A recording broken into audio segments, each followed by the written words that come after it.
Hello दोस्तों, कैसे हो आप सब। आई होप आप सब बढ़िया होंगे। अपने कर रहे हैं दिल्ली पुलिस कांस्टेबल 2023 के प्रीवियस वेरिफिकेशन। टोटल 45 शिफ्ट करेंगे। जो पीवाई क्यू है, मैथ के 15% आते हैं अपने दिल्ली पुलिस कांस्टेबल में। जीके जीएस के 50 क्वेश्चन अपने सुबह 9 बजे वीडियो अपलोड होती है, तो वो देख लेना।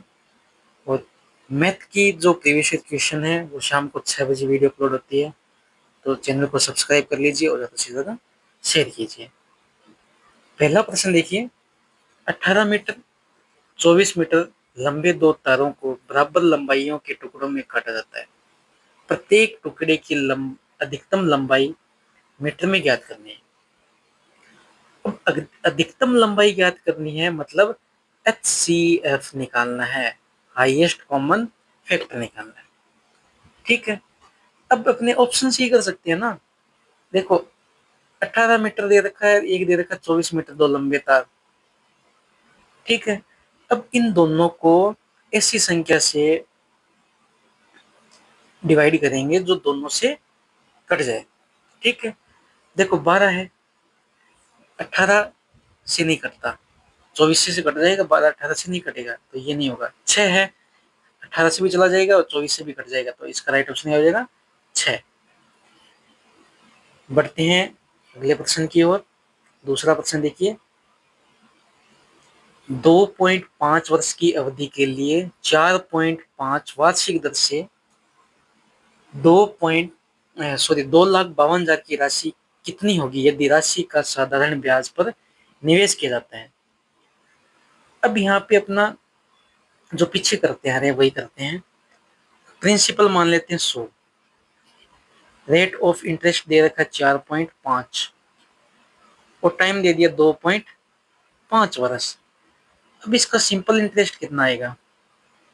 सिंपल इंटरेस्ट आएगा, देखो, 4.5 इंटू 2.5, तो ये हो गया 11.25। ये तो निकालना अपने को। अब क्या करेंगे कि अमाउंट है ना, वो कितनी हो गई, 100 प्लस 11.25, मतलब 111.25। ठीक है। अब टोटल दे रखा है 2,52,500 इंटू 111.25% निकालना है। 100 से ये 2 जीरो से 2 जीरो कट हो गया। अब 25 इंटू 111.25। अब इसको अपने सोल्व करेंगे ना, साथियों, ये आएगा 2,80,906। तो आप इसको आगे कैलकुलेशन करना। कैलकुलेशन अगर आपकी फर्स्ट है तो बहुत इजी मैथ का पेपर आता है, तो कैलकुलेशन थोड़े आप फर्स्ट कीजिए। एक त्रिभुज की अंत त्रिज्या 7 सेंटीमीटर, इसका क्षेत्रफल 343 सेमी स्क्वायर है। त्रिभुज का परिमाप। अब त्रिभुज के परिमाप निकालना है तो उसका फॉर्मूला होता है, क्या फॉर्मूला होता है कि रेडियस बराबर डेल्टा अपॉन एस। अब ये निकालना है अपने को एस। तो परिमाप होता है ना, जो त्रिभुज का परिमाप, उसका 2 गुना कर देते हैं। परिमाप तो ये होता है आधा, एस का आधा। तो परिमाप अपनी ज्ञात कर लेंगे तो 2s कर लेंगे। ठीक है।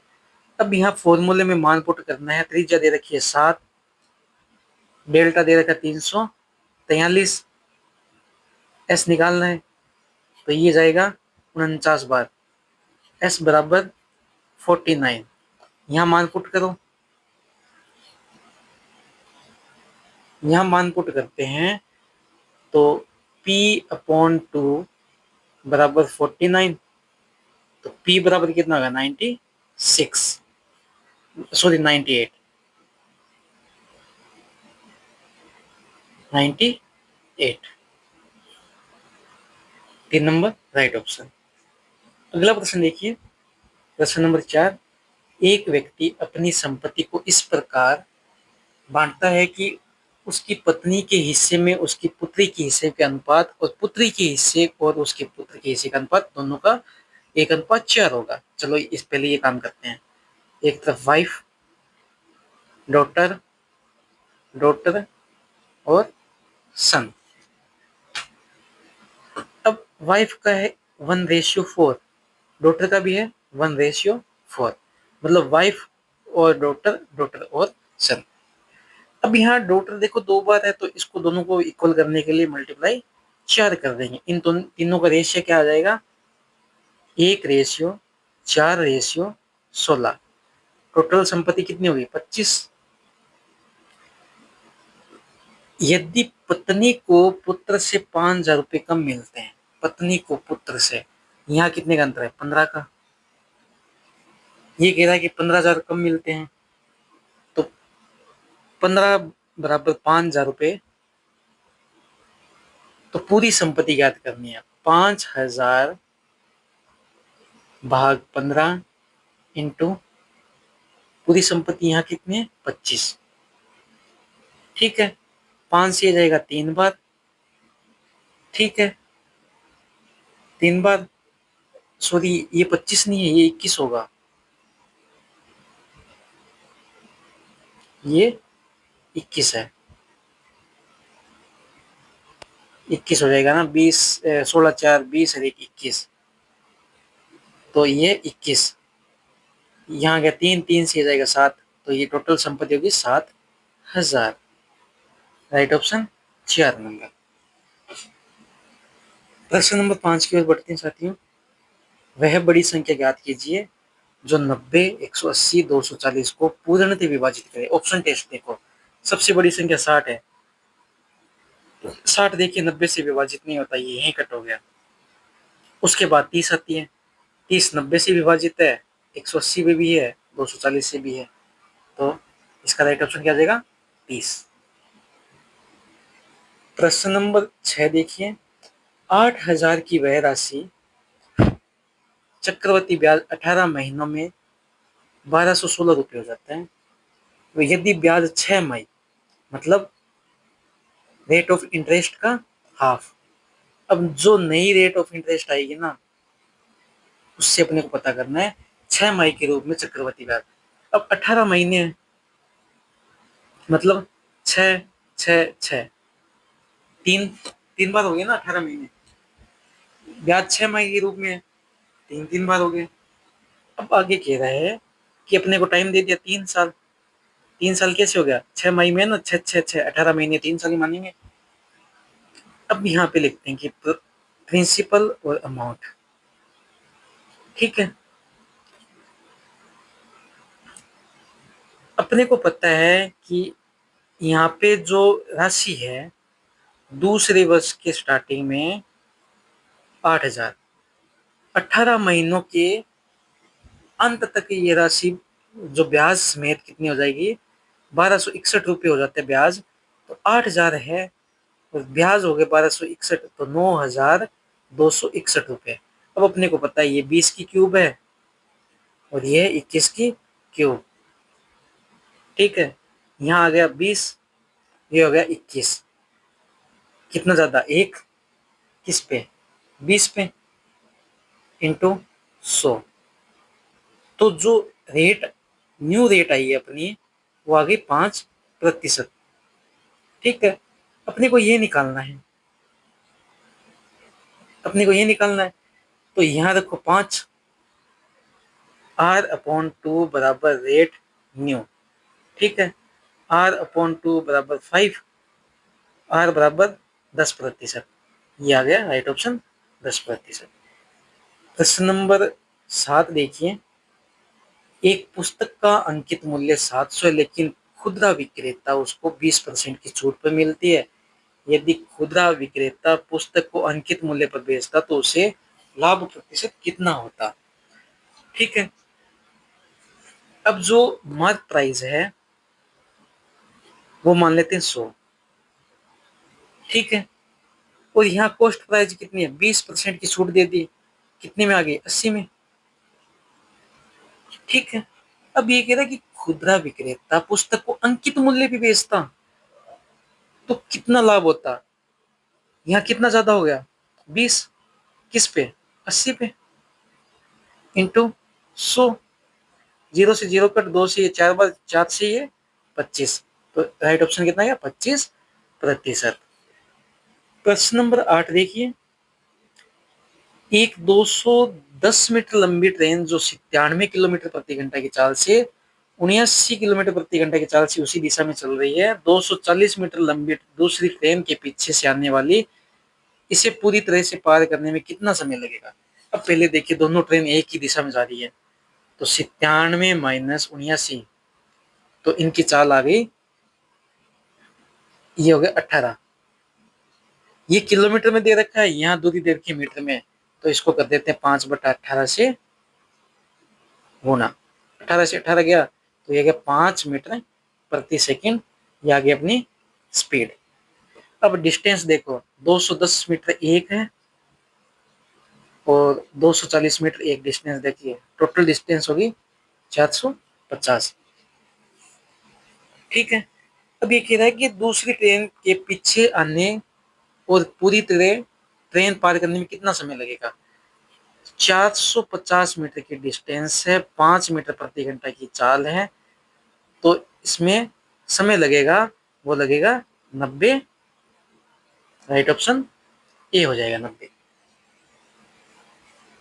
प्रश्न नंबर 9 देखिए, दो संख्याओं का लघुत्तम समावर्त्य उसके महत्तम समावर्तक एचसीएफ का 12 गुना है। संख्याओं में से एक संख्या 8 है, तो महत्तम समापवर्तक और लघु समावर्त्य का योग 52 है, तो दूसरी संख्या बताओ। अब देखो दोस्तों, यहाँ पे एलसीएम और एचसीएफ, एचसीएफ का 12 गुना है, एचसीएफ एक है, तो एलसीएम कितना हो गया 12। ठीक है, अब के दोनों संख्याओं में से एक संख्या 8 है, तो महत्तम समावर्त्य और लघुत्तम समावर्त्य का योग 52 है, तो यहाँ योग है 13, अपने कह रहे हैं 13 है, प्रश्न कह रहा है 52 है, कितना गुना, ये कितने गुना हो गया 4 गुना, 12 इंटू 4 48, 1 इंटू 4 4। अब अपने को फॉर्मूला ही लगाना है, सवाल हो गया अपना, एलसीएम इंटू एचसीएफ बराबर प्रथम संख्या इंटू सेकंड संख्या। एलसीएम कितना है 48, एचसीएफ कितना है 4, एक संख्या दे रखी है, दूसरी संख्या ज्ञात करनी है। 8 इंटू 48 कितना हो गया 6, 6 इंटू 4 कितना हो गया 24, जो सेकंड संख्या है वो अपनी है 24। 3 नंबर राइट ऑप्शन। प्रश्न नंबर 10 देखिए, एक व्यक्ति को अपने धन का 18% खो देता है और शेष धन का 87% खर्च करने के बाद उसके पास 122 रुपए बचते हैं, उसके पास मूल रूप से कितना धन था।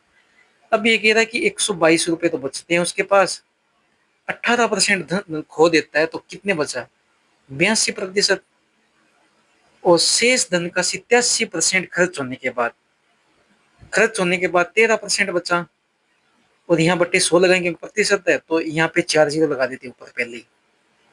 ठीक है, 122 4 जीरो, इसका मल्टीप्लाई किया तो कितना हो गया 1066। अब इसको कैलकुलेशन को सोल्व करेंगे तो राइट ऑप्शन आएगा 1144.5, ये राइट ऑप्शन हो जाएगा। प्रश्न नंबर 11 देखिए, यदि 4 पुरुष या 8 महिलाएं किसी काम को 12 दिन में कर सकती है, तो 9 पुरुष 6 महिलाएं उसी काम को कितने दिन में करेगी। ये बहुत इजी सवाल है। 4 पुरुष इक्वल 8 महिला, यहाँ पे या का ऑप्शन दे रखा है, तो जो पुरुष है ना, सॉरी मैंने गलत लिख दिया,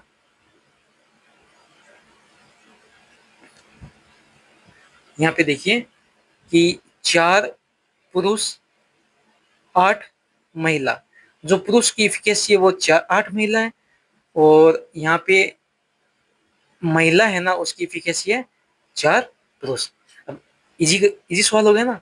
यहाँ पे देखिए 12 दिन में 4 पुरुष 8 महिला काम करते हैं, 9 पुरुष उसकी इफिकेसी है 8 महिला, प्लस 6 महिला उसकी इफिकेसी है 4 पुरुष। अब इसको सोल्व करना, कुछ भी नहीं करना, ये 8 इंटू 9 कितने हो गए 72 प्लस 24 ये टोटल हो गए 96। 12 इंटू 8 कितने हो गए 96 टोटल 4 दिन। राइट ऑप्शन 4 दिन। प्रश्न नंबर 12 देखिए, एक समकोण त्रिभुज के आधार में 60% की वृद्धि हो जाती है, उसी क्षेत्रफल को बनाए रखने के लिए उसकी ऊंचाई कितनी कम की जानी चाहिए। अब अपनी ये दो तरीके से करेंगे।